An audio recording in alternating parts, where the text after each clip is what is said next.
দুদিন আবহাওয়ার উন্নতি, আর এতেই কিছুটা প্রাণ ফিরে পাচ্ছে ঘাটালের মানুষ।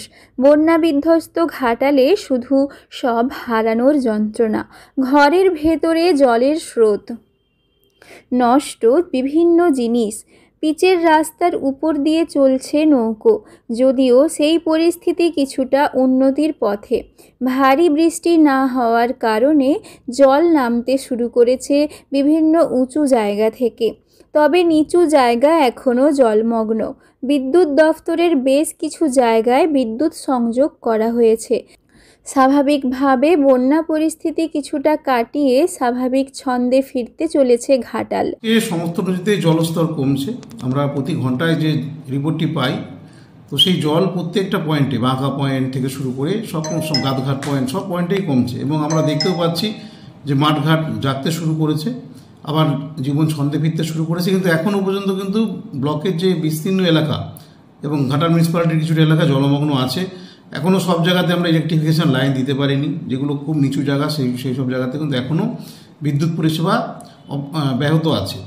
তবে আরও বেশ কয়েকদিন সময় লাগবে বলে স্থানীয়দের দাবি। বন্যায় আমাদের তো ক্ষয়ক্ষতি বিশাল হচ্ছে।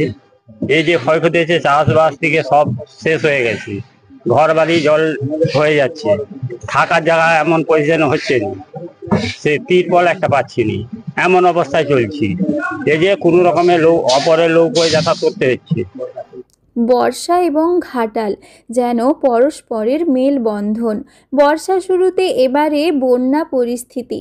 প্রশাসন সূত্রে খবর, হরপা বানের কারণে বন্যা পরিস্থিতি সৃষ্টি হয়েছে ঘাটাল মহকুমা জুড়ে।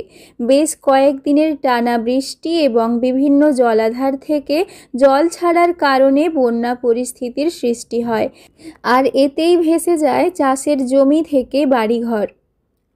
ঘরের মধ্যে দিয়ে জলের স্রোত। মাছ ধরতে এবং রাস্তা পারাপার করতে গিয়ে দুজনের মৃত্যু হয়েছে ঘাটাল মহকুমায়। অন্যদিকে প্রায় 11 জন সাপের কামড় খেয়ে ভর্তি হাসপাতালে। তবে আবহাওয়ার উন্নতির পর কিছুটা ছন্দে ফিরছে ঘাটাল। আপনারা দেখেছেন যে শ্রীনগর পলাশচাবড়ি রাস্তা এবং বেশ কিছু রাস্তা কিভাবে ভেঙে চুরে গেছে, পাকা রাস্তা। সেই বিভৎসতার ছবি কিন্তু সংবাদ মাধ্যমে উঠে এসেছে, এবং মাঠঘাট কিভাবে ক্ষতিগ্রস্ত হয়েছে, নদী পার কীভাবে ক্ষতিগ্রস্ত হয়েছে। যেহেতু এটা একটা হরপা বান টাইপের ছিল এবং একসঙ্গে অনেকটা জল চলে আসে, সেই জন্যেই কিন্তু জলের গতি প্রচুর ছিল। আমিও অনেকটা ঘুরেছি ঘাটাল ব্লক, চন্দ্রকোনা ব্লক 1, 2। আমিও দেখেছি অনেক রাস্তাঘাট, পান্নার দিকে যেতে যে রাস্তাঘাট, সেই রাস্তাঘাটগুলো খুব মারাত্মকভাবে ক্ষতিগ্রস্ত হয়েছে। এই রাস্তার উপর দিয়ে বইছিল স্রোত, জল নামতেই উঠে আসে রাস্তার কঙ্কালসার চেহারা। ইতিমধ্যেই কৃষি দফতর ও প্রশাসনের সহযোগিতায় বিভিন্ন এলাকা পর্যবেক্ষণ করা হয়েছে। প্রায় 2200 হেক্টর চাষের জমি ক্ষতিগ্রস্ত হয়েছে। ক্ষতি হয়েছে একাধিক মাটির বাড়ি। বিভিন্ন জায়গায় ত্রাণ শিবির থেকে বাড়ি ফিরছেন সাধারণ মানুষ। বিভিন্ন উঁচু জায়গা থেকে জল নামার কারণে স্বাভাবিক ছন্দে ফিরতে চলেছে ঘাটাল। শুধু তাই নয়, এখনও একাধিক জায়গায় খোলা রয়েছে ত্রাণ শিবির। সাধারণ মানুষের পাশাপাশি পশুদেরও চিকিৎসার বন্দোবস্ত করা হয়েছে। শুরু হয়েছে ঘাটাল মাস্টার প্ল্যান বাস্তবায়নের কাজ। আগামী বেশ কয়েক বছর পর্যন্ত লাগতে পারে সময়। তবে এবারে বর্ষার শুরুতে ভয়াবহ বন্যা পরিস্থিতি।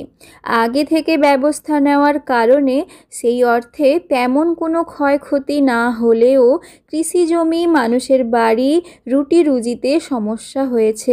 স্বাভাবিকভাবে কবে আবার পুরনো ছন্দে ফিরে ঘাটাল, সেদিকে তাকিয়ে সকলে।